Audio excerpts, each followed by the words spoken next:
Hello again, beautiful people, and welcome to another episode of Bloodhouse, the show where we talk about art house horror movies. I'm your host, Joshua Conkle. And I'm your co-hostess with the mostest, Drusilla Adeline. Welcome, welcome, welcome to the spooky and the arty. Welcome in. How are you doing, Josh? I am pretty good. Not much to report. Spooky season is over. We're now going towards Thanksgiving, We are and I entering am horror exhausted. hibernation. Yes, horror hibernation. I'm not really watching any movies. I'm just like reading books, doing comfy things. I'm literally leaving this podcast to go get a chemical peel. And, It's procedure November, ladies and germs. yeah. How are you? What's going on? I'm doing what I'm doing. I'm reaching. I went through my phases. For listeners that don't know, I'm having facial feminization, breast augmentation surgery in like less than 2 weeks at this point. Yeah, Nearly it's a coming week at this point. And so this past week I went through the stages of like, oh holy shit, they're gonna peel my skull, face away from my skull and shave my bone. Whoa, fuck. I think I'm freaked out about that. But now I'm once again back to like zen, calm, and fucking excitement about it. So I went through my like roller coaster of emotions this week, and that's putting it mildly. My face is like my skin's nice and moisturized from all the tears. So we're doing well great. today on a fresh. Sunday. I've got my like trip and itinerary planned out. Like my mom's gonna be coming into San Francisco to take care of me. I've got all of these comfort movies picked out, and I've got all of these Anne Rice books, and I've got all of this stuff to like just be nothing but cozy for the rest of the month while I like sit in silence and heal. I'm gonna be buying a lot of Lego sets, sitting in my condo, just building brick after brick, just to like. I didn't know that you were a Lego girl. Is that like a thing? I'm a Lego fag. Oh. That's I like, as it's very much a like healing inner child thing for me. Sure. I was like reading books and playing with Lego sets was all I did as a child. And then I had parents who were like, "You're done with that. You need to move on." When I was like 10, and so now 10, that I'm an my adult God. with my own money, Yeah. I can do what I want. So I especially over lockdown and the worst of the COVID rise in 2020 and 2021, I spent a lot of my time not leaving my house, so I bought a lot of Lego sets and sat around and built like a 3-story, a little haunted mansion drop tower ride, and I've got a little movie theater, and I've got a little bookstore, and I get this whole little like city street that wraps around, and I've got like a submerged pirate ship downstairs, and the set of Seinfeld. Oh my God, love that. Yeah, like, super cute and wholesome, and like a thing to do with my hands and my time. And I may or may not only watch one reality TV show, and it may or may not be Lego Masters with Will Arnett. Will Arnett hosts a show about Legos? Entire show. For some reason, I was really into Lincoln Logs as a little kid instead of Legos, which is very on brand. I do have like a cottagecore streak to me. You have a I don't know what it streak. is. That is also very much like, I don't know, it feels like the more Mask equivalent. It's a bit more butch it to play does. with Lincoln Logs, I think.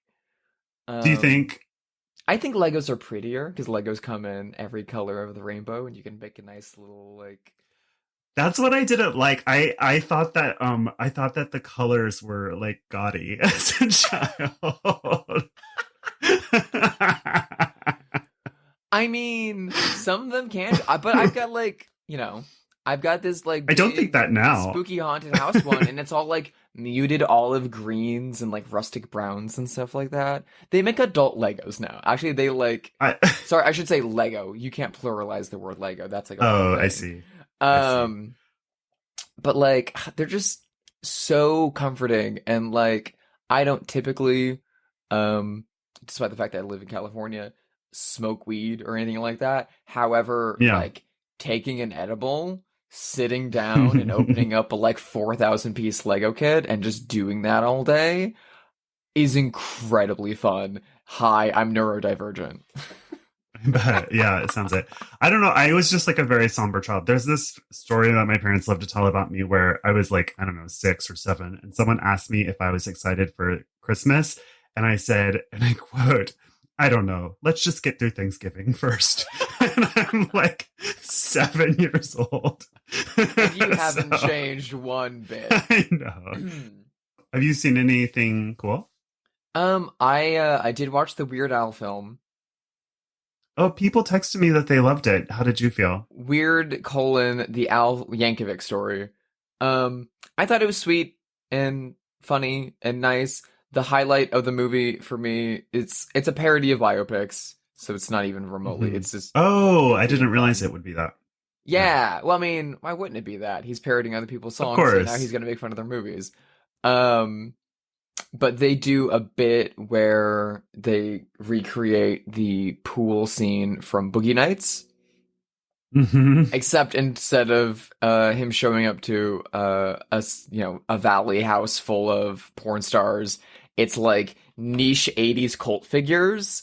So it's Dr. Demento walking Weird Al around a pool and being like, Pee Wee Herman and Tiny Tim and Elvira and Andy Warhol and Divine.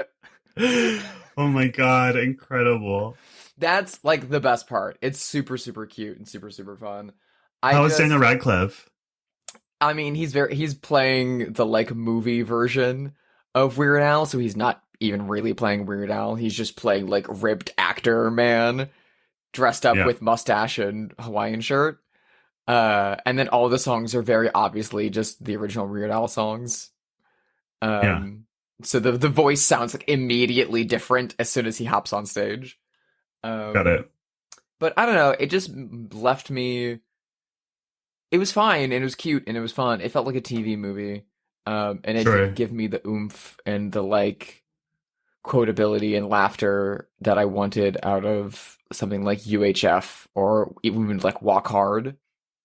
Walk Hard is one of my favorite movies. And so is UHF. I grew up on UHF. Like, I love. UHF was one of my favorite movies as a kid because my family went to the theater and they were all seeing RoboCop 2. And whenever that was, I was like, I was a little kid and a little gay boy. So I was like, I am absolutely not watching RoboCop 2. So by myself, I went and saw UHF, which was coming at the same time. And I loved it so much. And I loved Weird Al anyways because of Fat, which was his parody of Bad, which all little kids in the 80s loved, even though it's very fat phobic and problematic now. But I loved him growing up. And then I just tried to watch UHF maybe like 2 years ago, and I was not feeling it, if I'm being honest. I think maybe I've grown out of it.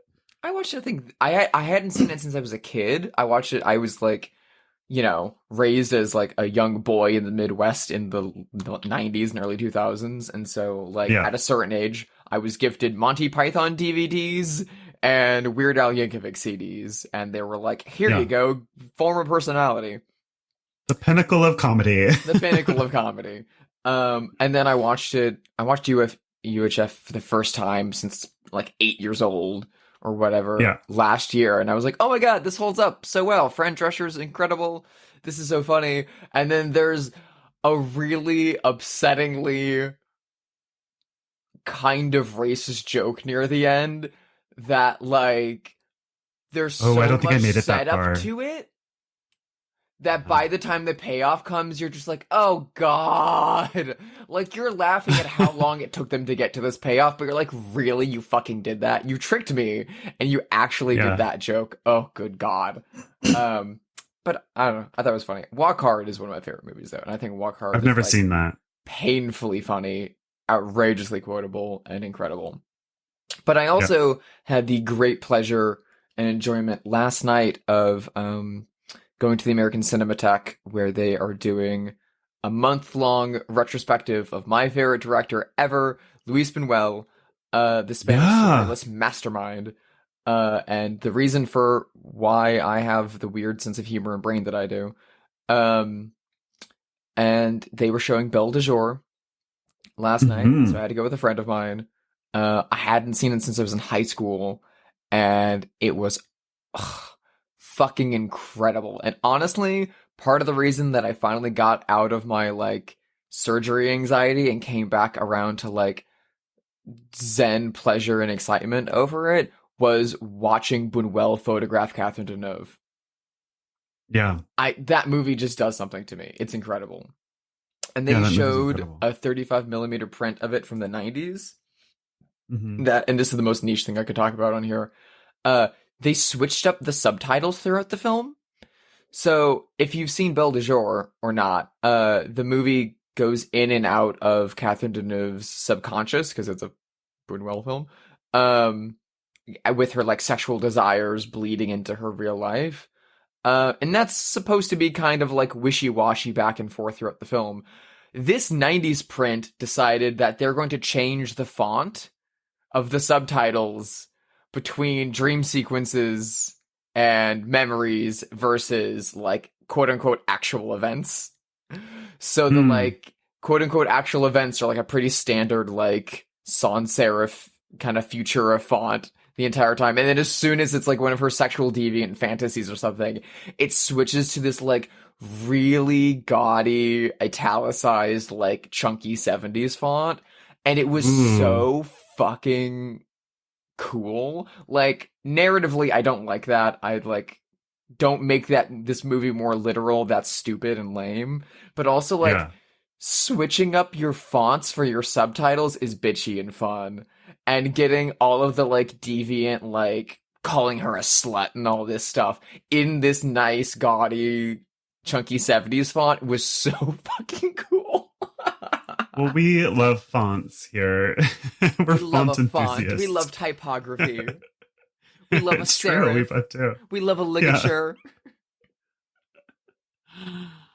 Oh, that sounds amazing. I had a hoot. I hope I can see more.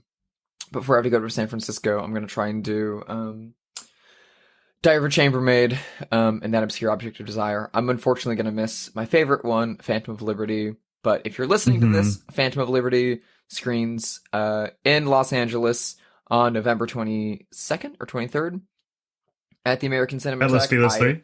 I highly recommend going to get a ticket and going to see it in my stead because I won't be able to go. Bummer. What about you, Josh? It's worth missing. Seen anything kick-ass of late? Well, I've actually sort of been avoiding movies because I was so burnt out. Kick-ass of late? I've been reading a ton, but I was scraping my mind all week because I was like, I don't know what I'm going to talk about on that podcast because I have seen nothing at all until last night on a whim. My boyfriend and I finally went and saw Tar, which I loved. Like 5 stars, loved, could not have loved it anymore. It's so sophisticated and surprisingly funny and pretty creepy. And it's just nice sometimes to be like, oh, this is a grown-up movie for adults. And here I am, a sophisticated that opens adult. with a New Yorker lecture. Yes. I could not have loved it more.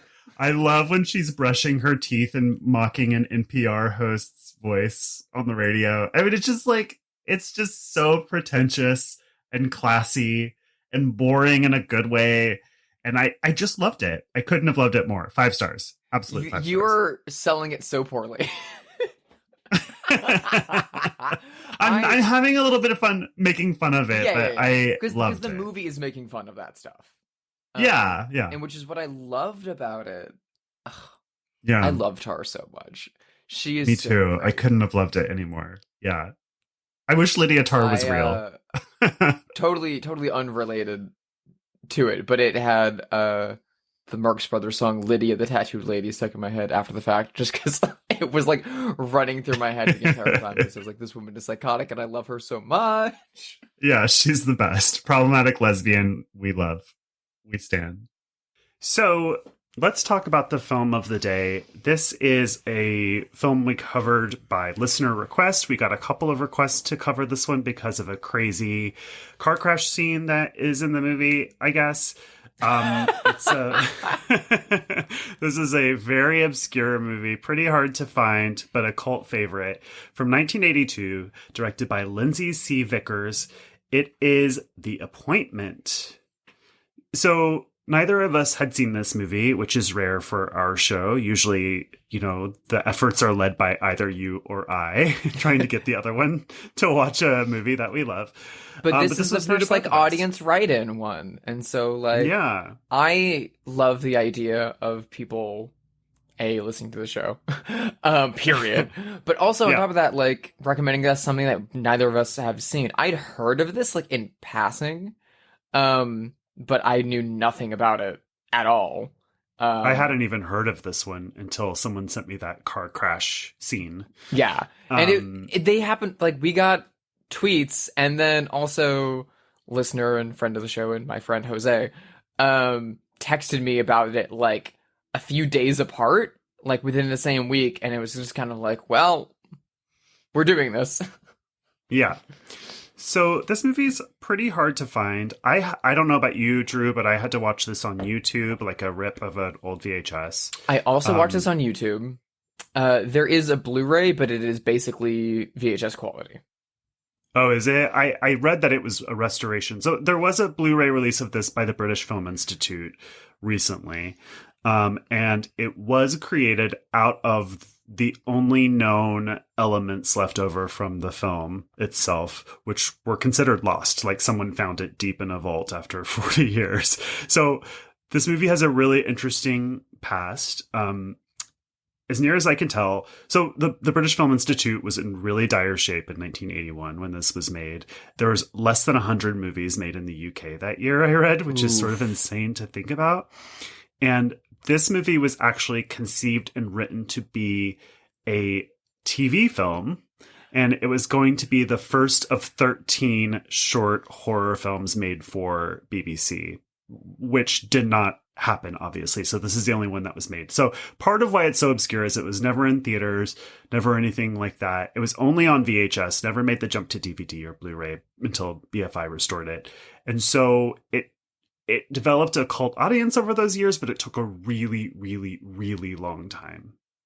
That's my understanding in a nutshell. Finding out that it was created with the intention of being A, a TV program, and B, a short TV program that would then have other ones done in a similar style makes a lot of sense. Because while I was watching this movie, I just kept thinking, is this a TV movie? Was this a TV movie? This feels like a TV movie. Yeah. And also, I just kept thinking, was this a short film? This feels like a short film. Yes. This feels like someone took a 30-minute short film and then someone was like, you gotta make it feature length so it can run at the drive-ins. And they just threw some money at it and they're like, I know what we'll do. Dream sequences. Yes. So I guess that's a perfect segue into a sort of synopsis of this. There is a cold open where a schoolgirl is walking home from orchestra practice. And this is, the bucolic British village countryside. So this girl is walking on a trail through the woods after her orchestra practice in school when she is attacked by a malevolent force that we don't see and disappears. Cut to a year later. We're following another young woman from band practice who goes home to her parents, and her dad is Edward Woodward of Wicker Man fame. And her dad is really in a pinch because he's going to have to miss her orchestra performance because he's been called away for a work appointment. And it seems like this force has followed the girl home, and we're following these three family members, a mom, dad, teenage daughter, along their boring day. And then they go to bed. They each have nightmares that we watch. And then the nightmares seem to start having implications in their real life the next day. And it's really 24-hour period that we're covering. Mm-hmm. I don't know what else to say. That feels awkward, but... Yeah, the movie has a lot to do with prophetic dreams. Yes. And the final third of the film, let's say, feels very proto Final Destination. Mm-hmm. In that way. There seems to be a malevolent force going on, and it really settles itself around this small family drama in this small cozy little town at which A father can't attend his daughter's violin recital because he has an appointment back in the city and is going to miss it. And he has to drive all day to get there, which is important. We've already mentioned a car crash. The daughter is truly wretched as a character. Yeah. I can't stand her. She's so whiny. Did you notice she has I'm not an expert on British accents, but it seemed to me that she had a very different accent than both of her parents because it felt more working class than her parents. And they live in a beautiful, posh house. It's kind of implied that they're like more well off. Yeah, the mom is wearing, when we find her, the husband's driving into the driveway, she's gardening with gloves on, like trimming the roses or whatever. She's wearing Gloria Vanderbilt jeans, which in the early 80s were like such a token of wealth and glamour. It's a very beautiful movie. I mean, the house is gorgeous. The dreams are gorgeous. The tone and pace of it is very languid and arty. And very upsetting and very, even before we get to suspensefully upsetting dream sequences, we get like a great cold open of this girl just being thrown into the woods in this really beautiful way. That actually recalled, there's a recent film called I See You that has a very similar cold open, and I freaking love that movie. Highly recommend it. If you haven't seen it, it's recent. Don't read a synopsis on it. Just go watch it. It is very surprising and super fun. But the cold open from that and from this are very similar, and I would not be surprised if the filmmakers cold were open paying in homage this to is probably my favorite part of the movie. It's Same.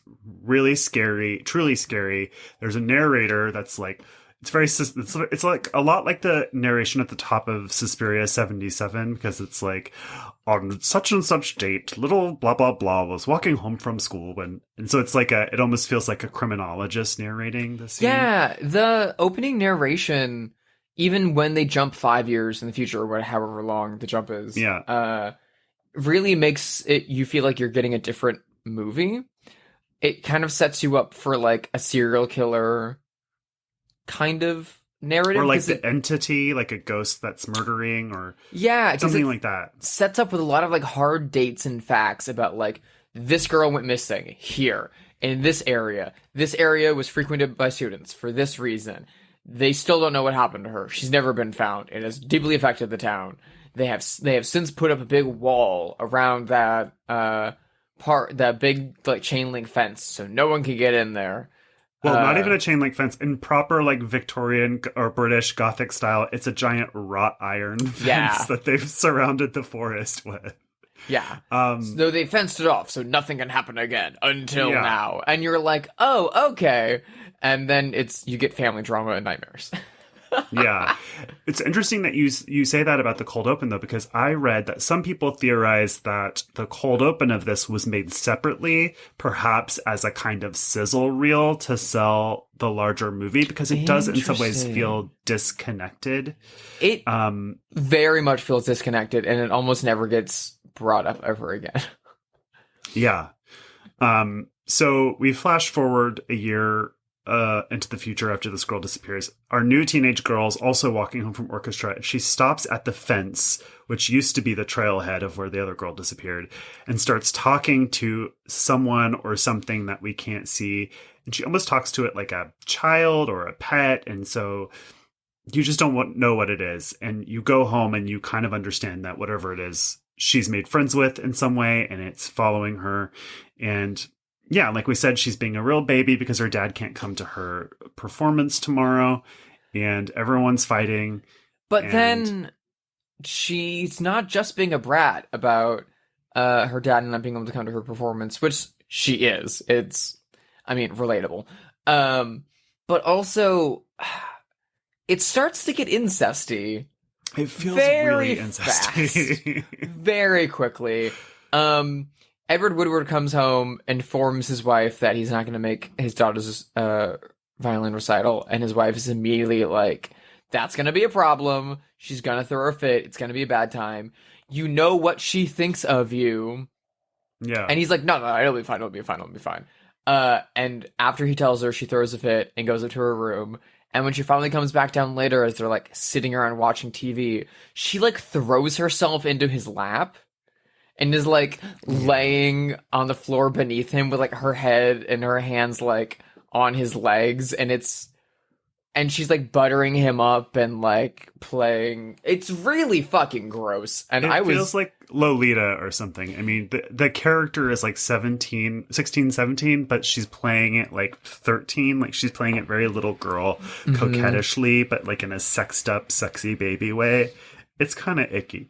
It's kind of icky. And then it's compounded by one of the very first dreams that we get is Edward Woodward going to bed with his wife and then rolling over in the bed, and his wife has now become his daughter. Yes. So it's not like, oh, the performance is a little like, no. Like, they're absolutely doing, both part of it is that the daughter is intentionally playing this card to get her way with her father, which, holy shit. But B, it's also like, the father's having nightmares about this and is like horrified that he is having this response and that it is working on him. So yeah, that's like 20 minutes into the movie. Yeah. What else comes up in these dreams? There are 3 Rottweilers that they all dream about that seem to be an embodiment of this force in some way. That's part of it. It's interesting because everything with the Rottweilers kind of separate. It's hard to tell if it's part of the dreams or if it's cross-cutting between something that's happening outside of their dreams that's happening in the town. Because you see the Rottweilers like start getting to their house and then walking around the property and then getting to other parts of the town that we've seen. And that's nothing to do with their dreams. And it kind of seems like whatever malevolent force is following them and is circling around their house and building up this evil is somehow related to these dogs that are like circling this house like they're waiting for them to leave. Yeah. The father also starts having nightmares about a car crash, and he's about to take a car ride to his appointment tomorrow, so that's part of it. And in the opening of the film, he's been to a mechanic to talk about his car. So I didn't really understand if this was like a loaner car he had or what he was doing at the mechanic, but it's implied that his car is in the shop. It needs to be worked on, and that the mechanic has loaned him his own car for the trip while he's away. And then the mechanic's like, don't worry, just invite me and my wife over for dinner when you're back. We'll have a great time. The mechanic, who is like one of the best characters in this movie and does not deserve the fate he gets. Yeah, that scene's really good. The mechanic. Oh no, I have problems with that scene, and we'll get to that in a minute. Oh really? Okay. As a mechanic. Oh right. I thought the music in this was really cool, and it sounded familiar, and I was watching it and I was like, what did this remind me of? And I was like, this is weird. And so this is my favorite movie of all time, but I was like, this is weird, but it reminds me of the music from The Dark Crystal.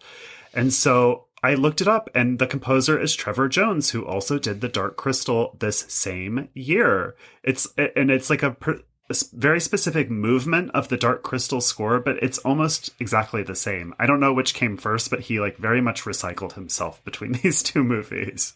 Knowing the history of the production of The Appointment as compared to the history of the production of The Dark Crystal, it almost feels like he was hit up to do this, and he was like, yeah, sure. Let me see what I have laying around. Yeah.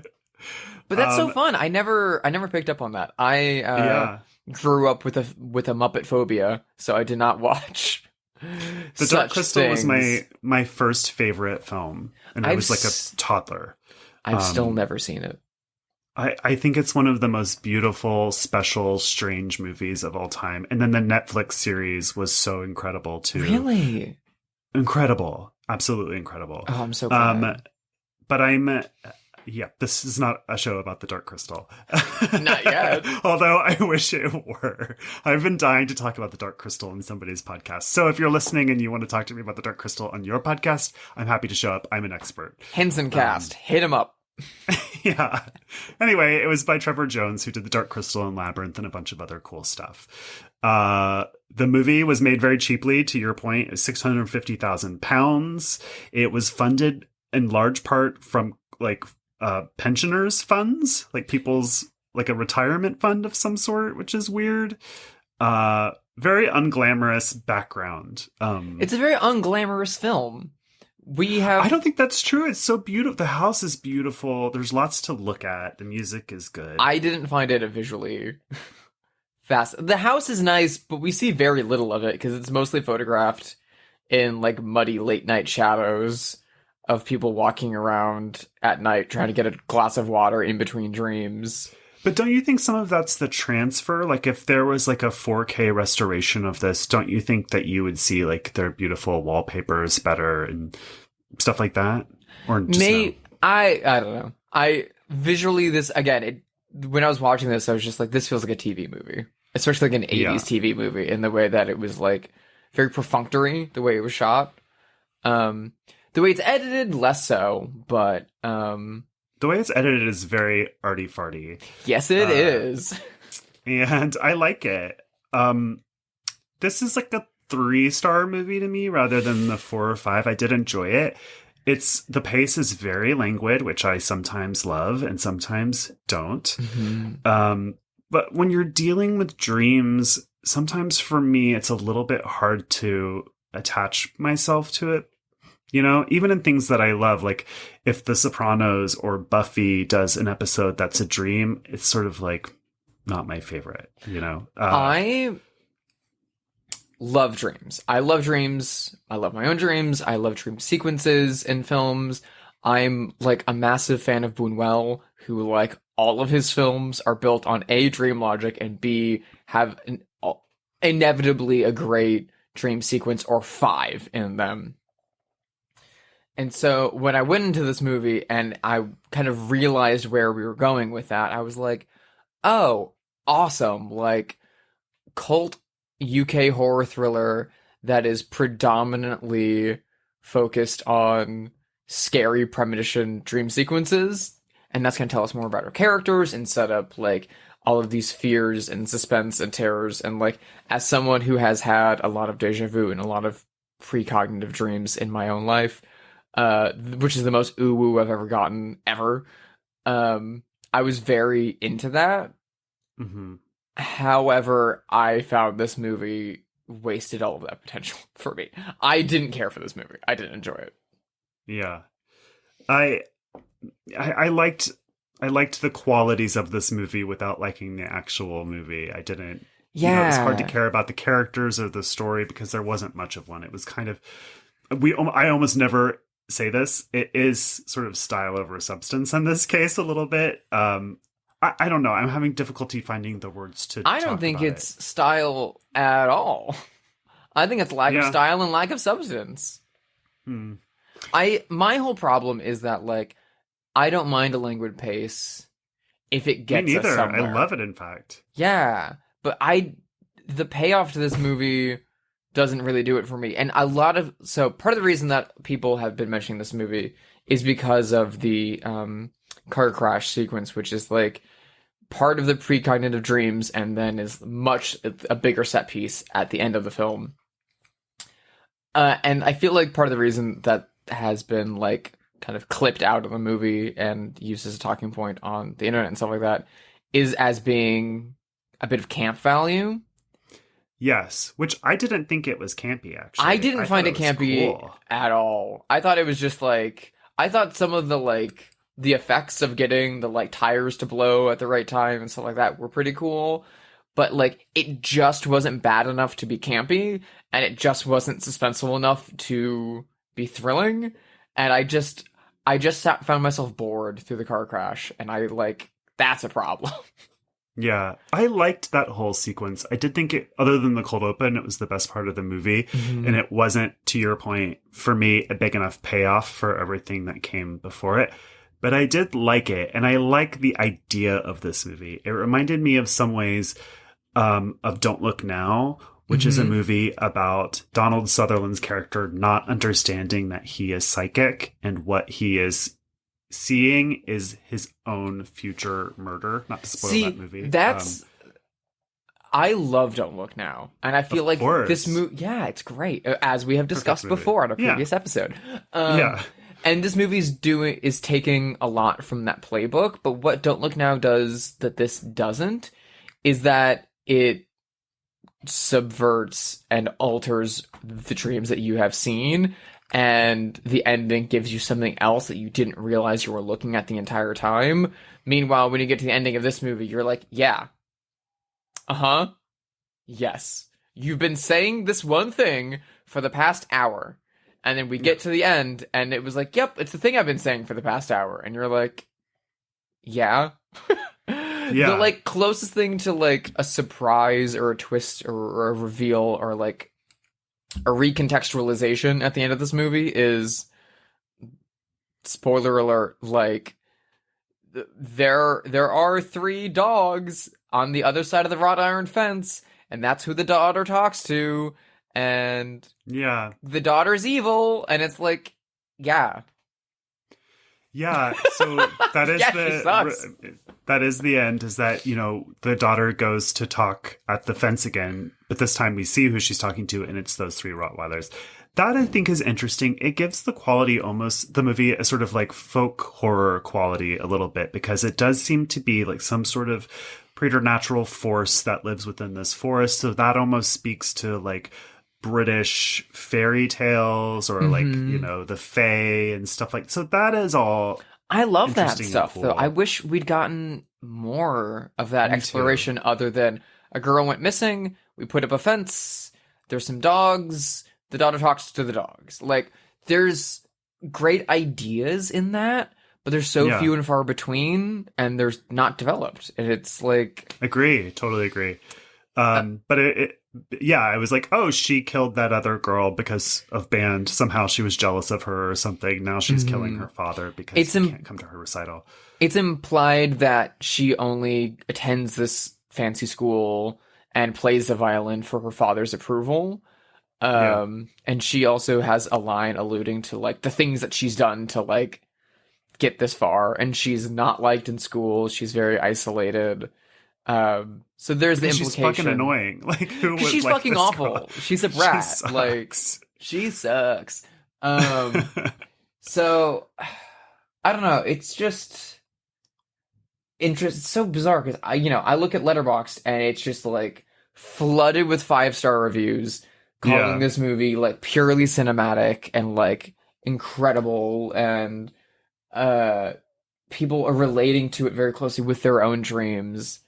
And I'm just watching this being like, what kind of nerdy ass dreams are you guys having? Yeah, I feel similarly. I didn't really connect to this movie, but I can understand how this could be to somebody the way that Messiah of Evil or Let's Scare Jessica to Death is to me. You know, like I have a very personal attachment to it. It's a movie that's underseen or underloved. So I get how someone could feel that about this movie. I just didn't connect to it that way. Yeah. Now, speaking of my own personal connections to this movie, let's talk about the mechanic for a bit. Yeah. As the one auto shop worker on the podcast. So there's a mechanic in this movie who at the beginning of the film is like, hey, your daughter is a little bit too spoiled and she has a weird relationship with you. You should like be cautious about telling her you can't make the recital. You should do whatever you can to like smooth that over. She's a weird girl. You've raised her weird. And when the father finally tells the daughter that he can't go, he kind of throws the mechanic under the bus and is like, yeah, but like he couldn't get the car ready in time. So like, I've got to take this other car and it's going to like take forever. And it's like, you know, like he's leaving town because, like workers were killed. Yeah. Which is so fucked up. And he has to like go speak at an injunction after the fact. And the person who was supposed to go can't go because his wife is like in labor. And the daughter's like, but it's about me. And it's like, literally, there was like a giant, I don't know, like mine disaster or something. Something really bad. And the daughter's like, but daddy, you promised you would be at my recital. That's exactly her like, voice. Oh my God, you nailed it. It's so annoying. Anyway, during the dreams, the father's having dreams about his own car crashing. The mother's having dreams about the father's car crashing. and we see the dogs walking around their house, but we also see the dogs going to the mechanic's repair shop. We don't really know why.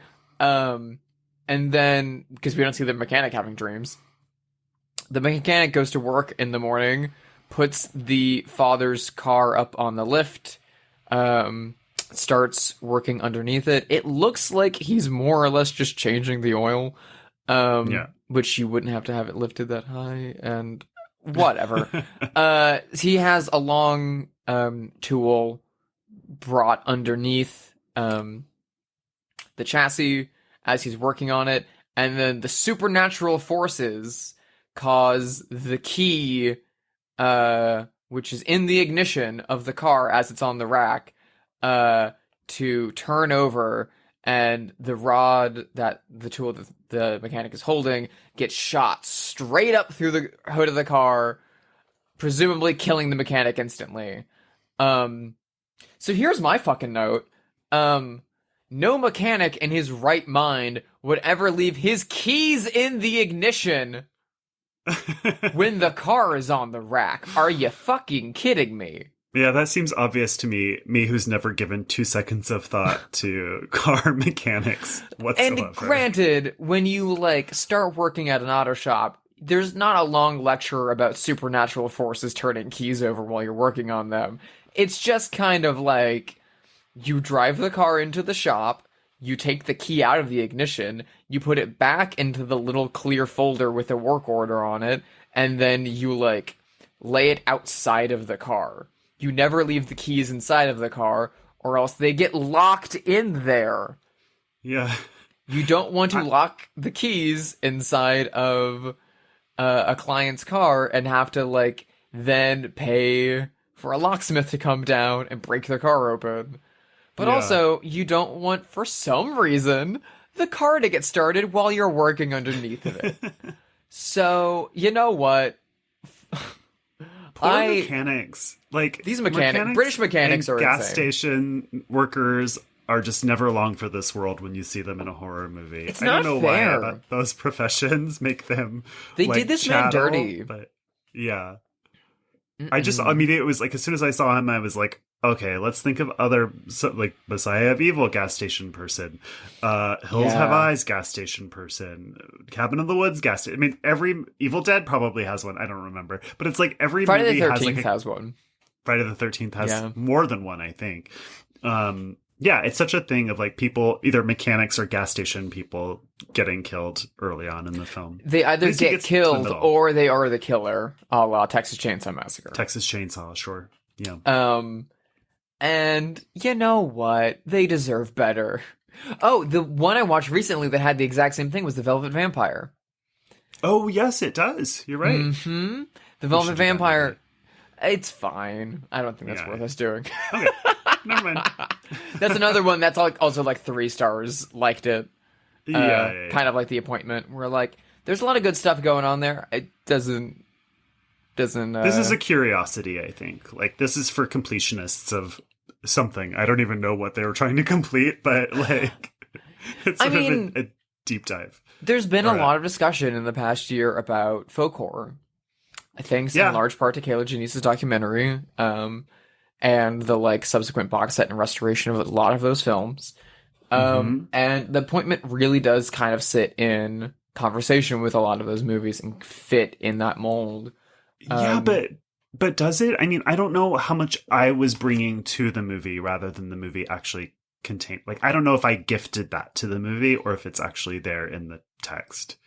I saw it there to a degree, but at the end of the day, it played more like a bad seed, kind of like the innocence, like, evil kid kind of thing. Yeah. Like that, what's that Twilight Zone episode about the kid who can control everyone? Right, and, like, sends people to a cornfield and takes away his sister's mouth and all that sort of stuff. Yeah, it just feels like that, which is, like, at the end of the day, horror is always about something. It's always, like, there is a primal fear, and the primal fear in this movie is the father's fear of his daughter. Mm-hmm. Of, that girl's gonna get me killed. And, like, sure, the slightly more wholesome version is that she talks some Rottweiler demons into making his car crash on the highway. But the more, like, literal, explicit version of that is, like, you're turned on by your daughter, dude, and that's the fucking problem. That's the scariest part of the movie. The horror is he's like, uh-oh, my daughter is too sexy. Oh, God. Like, is that supposed to be relatable? Like, I don't know. I don't have any children. Yeah, I don't really know what else to say about this movie. Do you have anything else to say before we pivot?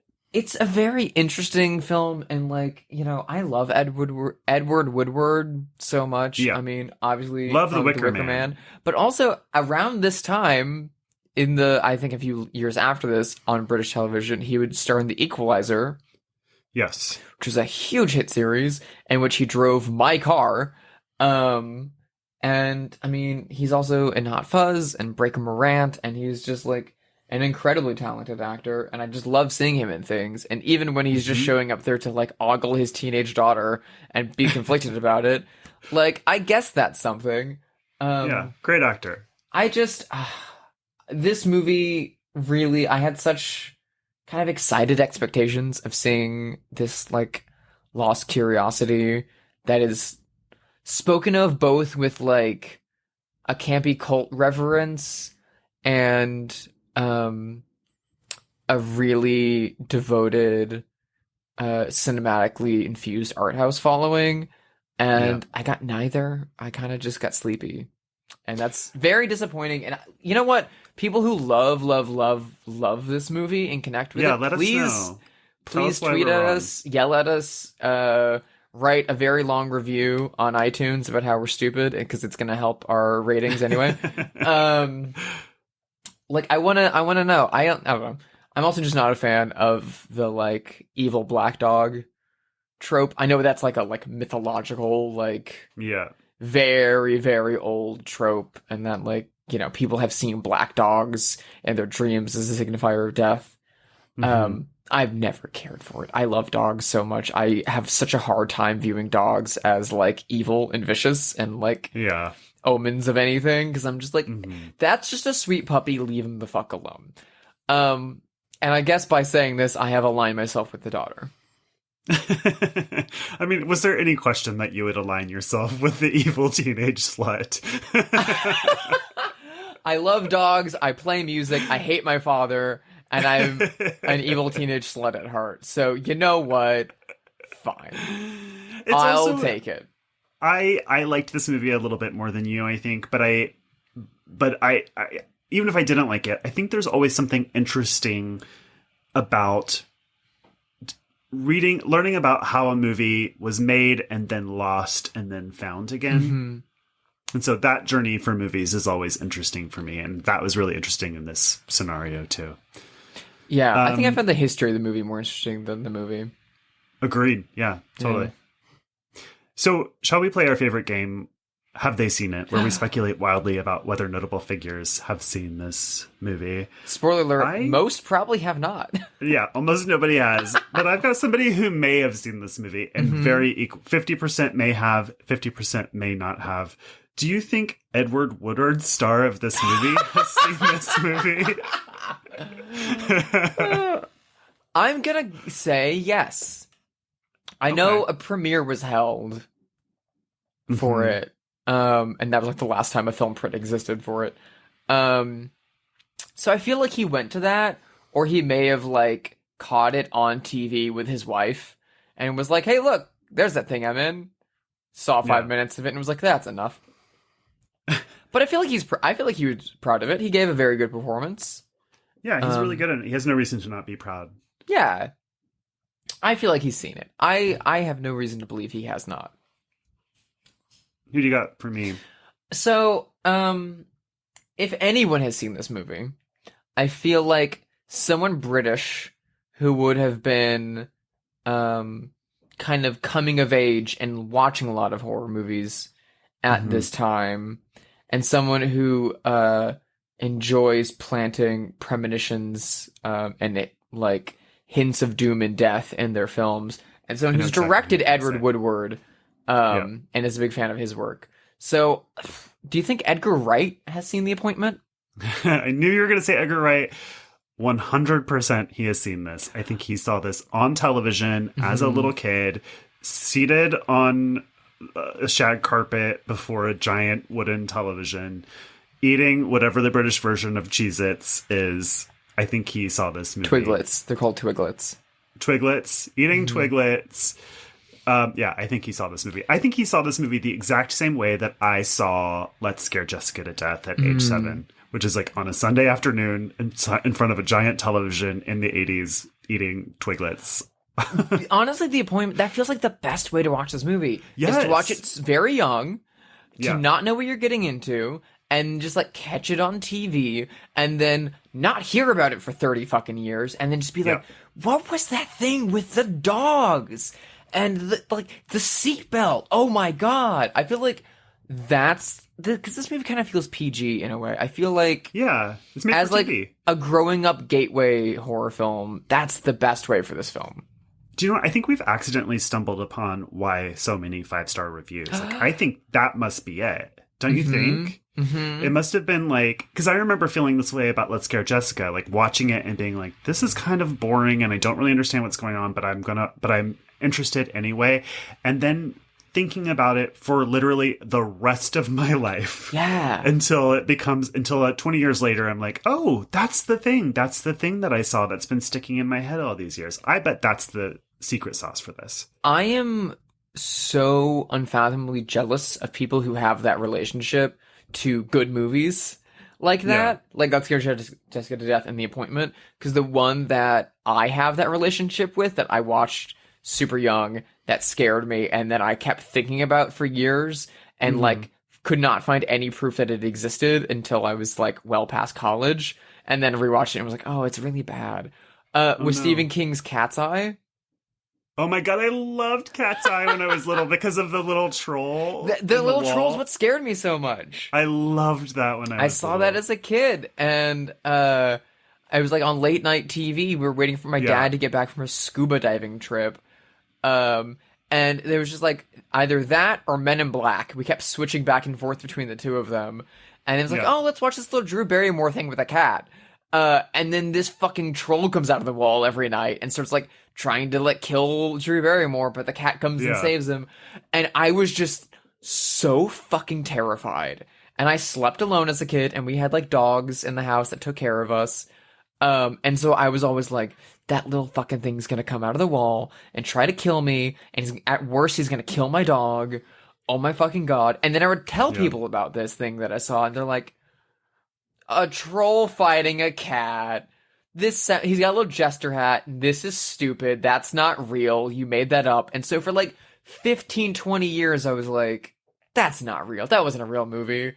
And then a friend had like a DVD of Cat's Eye, and I looked at the back and I was like, oh my god. I had that experience with Fantastic Planet, first of all, which is a great movie. Because that played on like a Saturday afternoon on Sci-Fi Channel when I was a kid.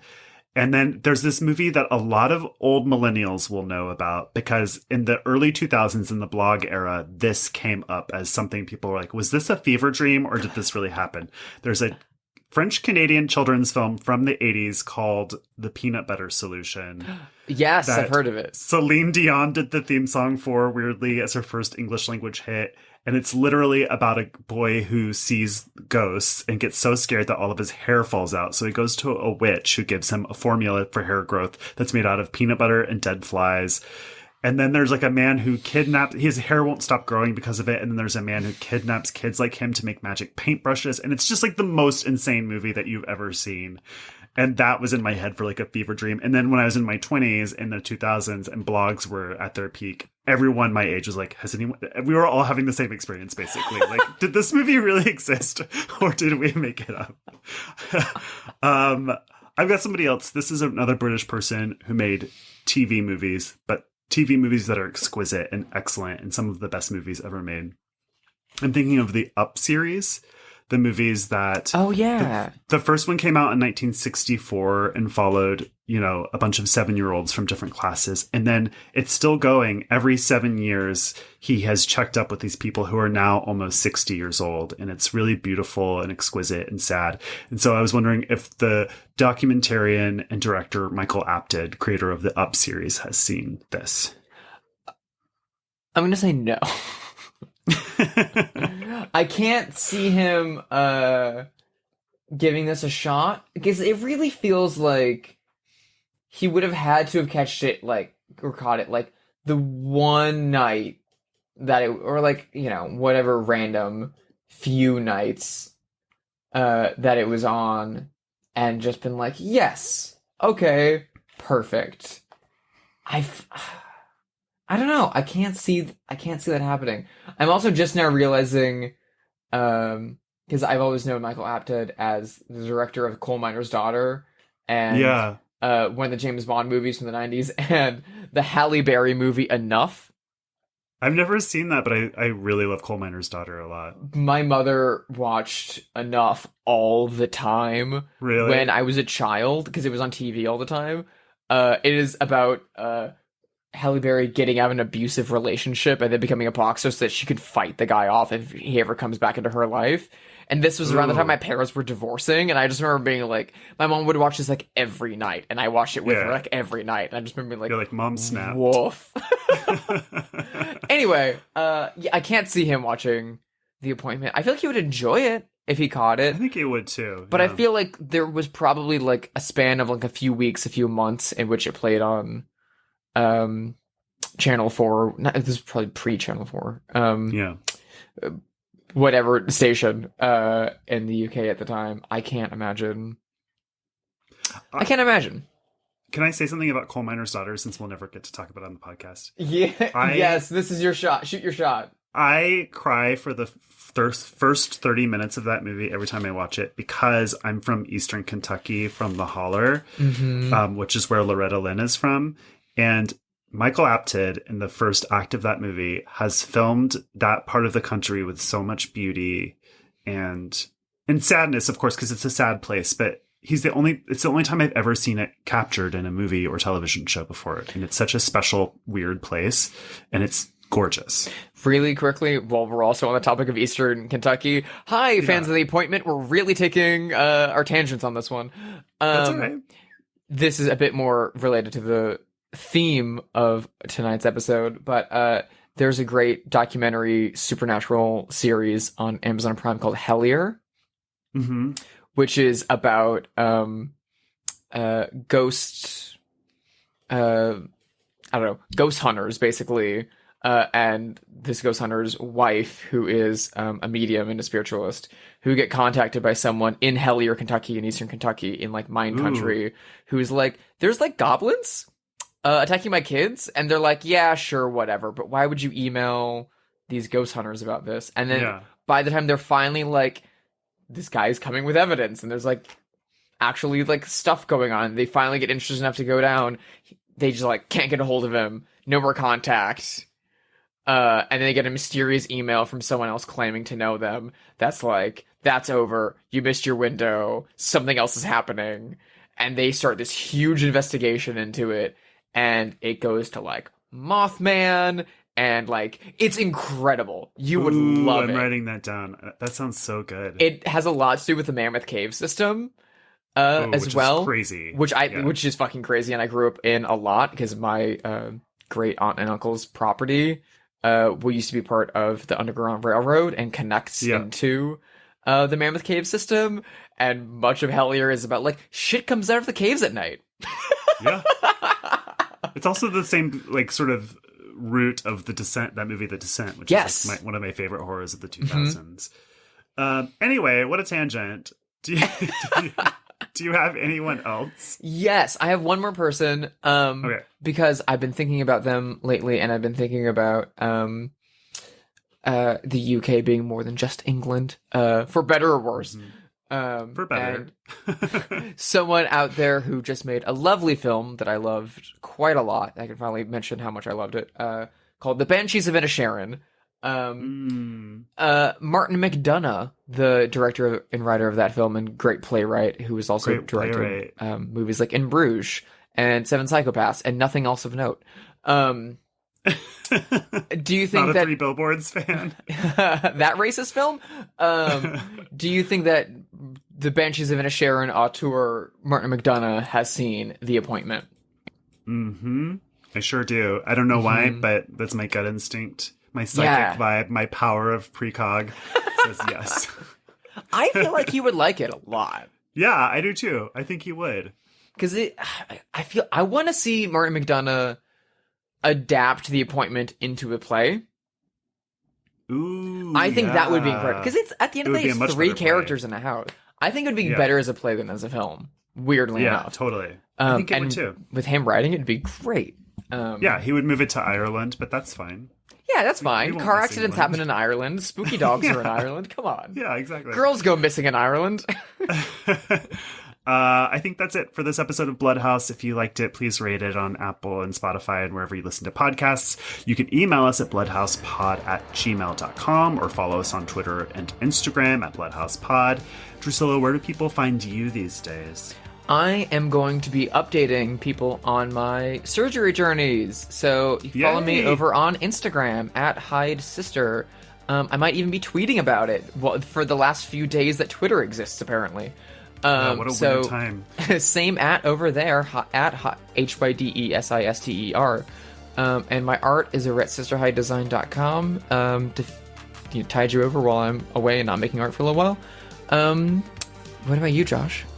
I'm at Joshua Conkle at Twitter, Instagram, and Letterboxd. So, we have one more week with you before we lose you to a surgeon's knife for a while. What are we watching next week? Next week, we are finally ripping off the Band-Aid and making everyone say, fucking finally, and watching my namesake film, Roy Ward Baker and Hammer Films presenting Dr. Jekyll and Sister Hyde.